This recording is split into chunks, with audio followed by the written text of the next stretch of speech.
Halo semua, perkenalkan saya Angela Nuberta dengan NIM 200104013.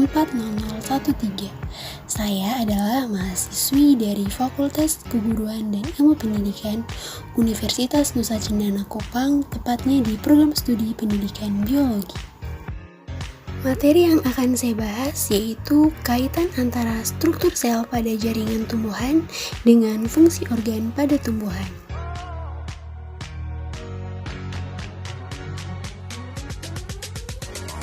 Tahukah teman-teman, kenapa tumbuhan bisa tumbuh semakin tinggi dan besar? Hal tersebut terjadi karena sel pada tumbuhan aktif membelah diri.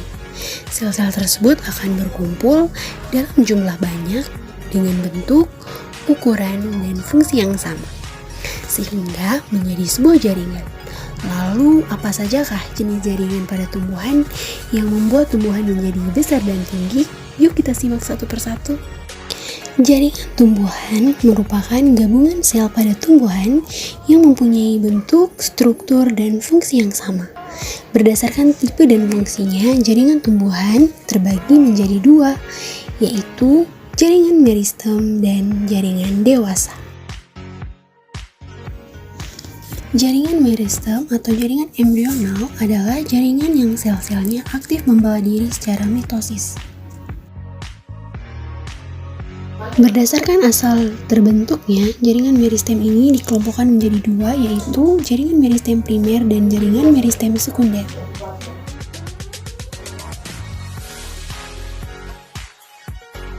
Sementara berdasarkan letaknya, jaringan meristem dibagi menjadi tiga, yaitu meristem apikal, meristem interkalar, dan meristem lateral. Berikutnya adalah jaringan permanen. Adalah jaringan yang berasal dari pembelahan sel-sel meristem primer maupun sekunder yang telah terdiferensiasi atau mengalami perubahan bentuk sesuai dengan fungsinya. Jaringan permanen ini bersifat non-meristematik atau tidak aktif membelah atau tidak tumbuh dan tidak berkembang lagi. Berdasarkan fungsinya, jaringan dewasa dibedakan menjadi 4 macam, yaitu jaringan pelindung atau epidermis, jaringan dasar atau parenkim, jaringan penyokong, dan jaringan pengangkut atau vaskuler. Yuk kita bahas satu persatu. Yang pertama adalah jaringan epidermis. Jaringan epidermis adalah jaringan yang tersusun dari lapisan sel-sel yang menutupi permukaan organ tumbuhan seperti akar, batang, daun, bunga, buah, dan biji. Jaringan ini berukuran sel relatif besar, terdapat ruang antar sel, dinding sel mengalami penebalan, vakuola berukuran besar, serta sitoplasmanya sedikit bahkan tidak ada. Baik, yang kedua adalah jaringan dasar atau parenkim. Jaringan parenkim merupakan jaringan yang terbentuk dari sel-sel hidup dengan struktur morfologi yang bervariasi. Jaringan ini memiliki dinding sel, sitoplasma, vakuola, dan ruang antar sel. Jaringan ini terletak hampir di semua bagian tumbuhan. Sel penyusunnya renggang, terdapat ruang antar sel yang berguna untuk pertukaran gas, dan dinding sel tipis, vakuola besar untuk cadangan makanan, serta sel berbentuk segi banyak atau polihedral. Nah, jaringan parenkim ini berdasarkan fungsinya itu dibagi lagi menjadi parenkim asimilasi, yaitu parenkim yang melakukan fotosintesis yang terdapat pada bagian tumbuhan yang berwarna hijau yang mengandung klorofil. Yang kedua ada parenkim udara, itu terdapat pada alat pengampung tumbuhan hidrofit seperti eceng gondok. Dan yang ketiga ada parenkim penimbun, itu merupakan tempat penyimpan cadangan makanan, contohnya biji dan empurung batang. Berikutnya ada parenkim penutup luka atau flogen, merupakan regenerasi parenkim baru. Dan juga ada jaringan pengangkut yang terdapat pada filem dan floem, serta parenkim air yang berfungsi untuk menyimpan air, contohnya pada tanaman xerifit dan epifit yang batangnya berlendir.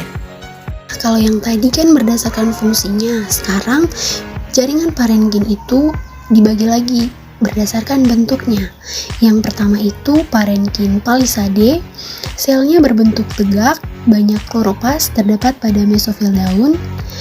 Yang kedua, parenkim bunga karang atau spons, bentuk sel tidak teratur, banyak ruang antar sel tidak teratur, banyak ruang antar sel terdapat pada mesofil daun. Yang ketiga ada parenkim bintang atau actinekim, bentuk selnya seperti bintang, contohnya pada tangkai bunga Zana sp. Dan yang terakhir adalah parenkim lipatan, dinding selnya melipat ke dalam daun berkloroplast, contohnya pada mesofil daun pinus dan padi. Baik, jaringan dewasa yang ketiga adalah jaringan penguat, merupakan jaringan yang menunjang bentuk tubuh tumbuhan, selnya kuat dan tebal, serta telah mengalami spesialisasi. Fungsi jaringan ini adalah sebagai penegak dan penguat daun, melindungi embrio biji, melindungi tumbuhan dari gangguan mekanis, memperkuat jaringan aerenkim, serta melindungi jaringan pengangkut. Berdasarkan bentuk dan sifatnya, jaringan pengangkut ini dibagi menjadi dua, yaitu jaringan kolenkim dan jaringan sklerenkim. Jaringan kolenkim adalah organ penguat pada organ tumbuhan yang masih aktif membelah. Jaringan ini terdapat pada akar, batang, daun, bunga dan buah yang terkena sinar matahari.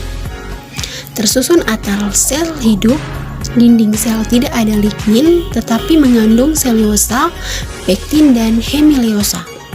Penguat utama organ tumbuhan yang masih muda. Yang kedua adalah sklerenkim.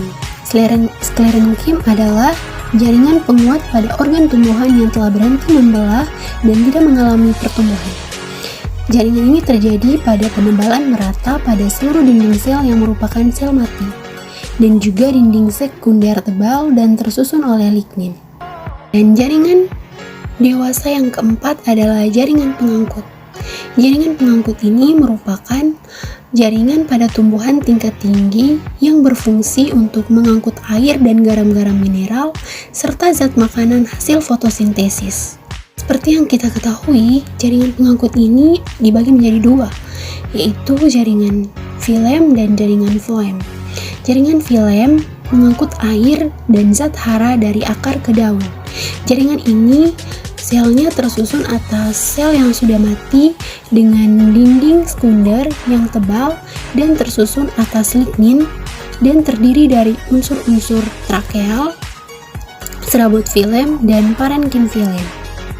Dan yang kedua adalah jaringan floem, terdiri atas sel hidup dan sel mati yang meliputi unsur-unsur fibral atau sel tapis dan komponen pembuluh supral, sel pengiring, sel ambulin, parenkim floem, serabut floem, dan floem ini berfungsi untuk mengangkut zat makanan hasil fotosintesis ke seluruh bagian tumbuhan, tempat penyimpanan zat organik, serta berfungsi untuk menunjang pertumbuhan tumbuhan.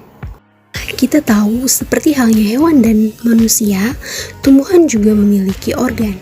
Organ pada tumbuhan merupakan kumpulan dari beberapa jaringan yang memiliki bentuk dan fungsi yang sama. Organ pada tumbuhan dapat dibedakan menjadi organ vegetatif dan organ generatif. Organ vegetatif yaitu akar, batang, dan daun, sementara organ generatif yaitu bunga, buah, dan biji. Akar tumbuhan berasal dari akar tembaga atau radikula. Pada tumbuhan dikotil, akar tembaga tumbuh menjadi akar tunggang, sedangkan pada tumbuhan monokotil, akar tumbuh menjadi akar serabut. Berikutnya ada batang. Batang merupakan bagian tumbuhan yang terletak di atas permukaan tanah dan fungsinya untuk menopang daun, bunga, dan buah. Daun merupakan salah satu organ tumbuhan yang berperan penting, yaitu dalam pembentukan makanan dan proses fotosintesis. Anatomi daun terdiri dari epidermis, mesofil, jaringan pengangkut, jaringan penguat, dan jaringan sektotorik. Berikutnya ada bunga. Bunga adalah alat reproduksi seksual pada tumbuhan. Kenapa dikatakan seperti itu? Karena di bunga ini mempunyai kepala putik dan benang sari sebagai alat reproduksinya. Berikutnya adalah buah. Buah ini berfungsi sebagai tempat penyimpanan makanan dan pada dasarnya buah membungkus dan melindungi biji. Sementara biji merupakan organ penting tumbuhan yang berfungsi sebagai alat perkembangbiakan utama karena mengandung calon tumbuhan yang baru. Sekian dan terima kasih.